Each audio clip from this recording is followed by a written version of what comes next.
Ketika Allah Subhanahu wa taala telah menciptakan seluruh alam, ketika seluruh langit telah dibangkitkan oleh Allah tanpa tiang, ketika syurga telah disiapkan, sungai-sungai telah dialirkan, jurang-jurang neraka telah pun dikorek oleh Allah, ketika 7 petala langit telah pun siap diciptakan oleh Allah, ketika para malaikat diciptakan oleh Allah, ketika setelah seluruh jin diciptakan oleh Allah, dan akhirnya manusia yang terakhir sekali diciptakan oleh Allah, Allah mengumumkan bahawasanya di kalangan seluruh makhluk yang telah diciptakan olehku, yang paling aku kasih dan paling aku sayang ialah manusia. Kerana itulah ketika mana Nabi SAW menyebutkan suatu kisah yang akan berlaku di padang mahsyar, yang akan berlaku di alam akhirat, yang akan disaksikan oleh sebahagian makhluk, dibongkarkan oleh Rasulullah SAW akan kejadian dan keadaan itu. Iaitulah kata Nabi, tidakkah kalian tahu sesungguhnya aku mengetahui satu perkara, kata Rasulullah,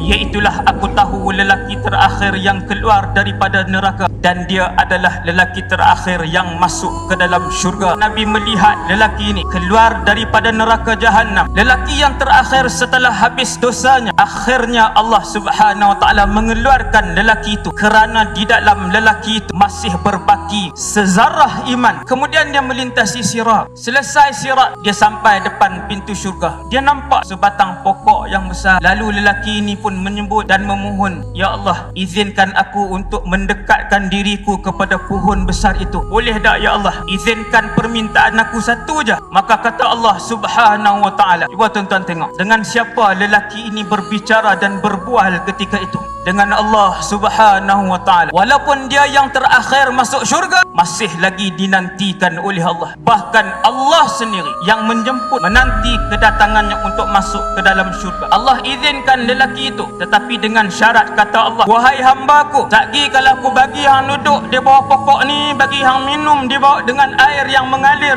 di bawah pokok ini, boleh jadi hang minta pula benda yang kedua. Dia kata, ya Allah, aku berjanji di depanmu ya Allah, untuk aku tak minta dah lepas ni permintaan yang kedua. Maka Allah membenarkan dan meluluskan permintaan pertama lelaki ini. Bila dia duduk di bawah pokok tadi, dia minum daripada sungai yang mengalir di tepi pohon tadi. Dia nampak pohon yang kedua yang lebih besar. Lalu dengan muka tak malu, dia kata, ya Allah, boleh tak satu lagi? Lalu Allah berkata kepadanya dengan penuh kasih, bukankah baru sebentar tadi kamu berjanji kepada aku untuk tak minta yang kedua? Dia kata, ya wahai Allah, ini permintaan yang terakhir, tiada lagi permintaan selepas ini. Allah mengampunkan dia, Allah memakbulkan permintaan dia yang kedua. Sampai di pokok yang kedua, dia nampak pohon yang ketiga. Bila duduk kat pohon yang kedua, dia nampak pohon yang ketiga. Sekali lagi dengan tanpa perasaan salah, dia minta lagi. Dia kata, ya Allah, pohon yang ketiga itu lebih rendang, sungainya lebih lebar, izinkan aku ya Allah untuk duduk di pohon yang ketiga. Berkata Allah dengan penuh kasih kepada manusia, ya abdi, hambaku, bukankah baru sebentar tadi kamu berjanji untuk tidak meminta kepada aku dengan permintaan yang lain? Dia kata, na'am ya Rabb, aku berjanji ya Allah, kali ini yang terakhir. Apabila sampai di pohon yang ketiga yang paling hampir dengan pintu syurga, dia pergi kat pokok ketiga, dia mendengar bunyi-bunyian daripada ahli syurga, mendengar bunyi-bunyian daripada dalam syurga. Lalu dengan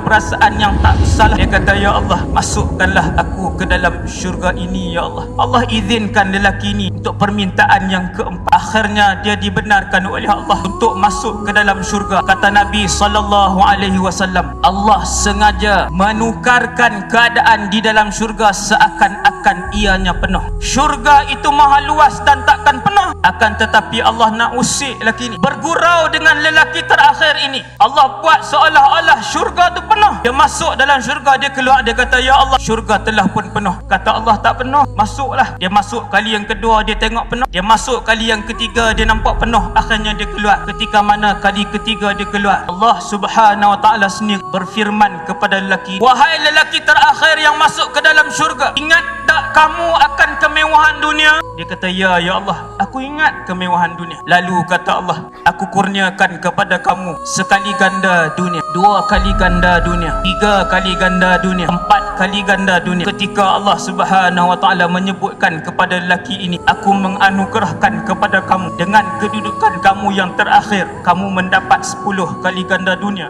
Ketika itulah dia memintas, memotong perkataan Allah dengan berkata, kenapa mempersenda-sendakan aku sedangkan engkau adalah Tuhan sekalian alam? Lalu kata Allah, aku tidak pernah mempersendakan kamu, kerana sesungguhnya 10 kali ganda dunia itulah pemberian aku kepada kamu. Dan sesungguhnya wahai pemuda, aku berhak dan sanggup, aku berkuasa untuk melakukan apa sahaja yang aku kendaki. Masuklah ke dalam syurga selama-lamanya. Tiada lagi sakit di dalam syurga, tiada lagi resah di dalam syurga, tiada lagi sesak-sesak di dalam syurga, tiada lagi kemiskinan di dalam syurga, tiada lagi pembohongan di dalam syurga. Kekallah kamu dalam syurga selama-lamanya dengan keadaan Allah Subhanahu wa taala meridai. Begitulah kasih dan cinta Allah.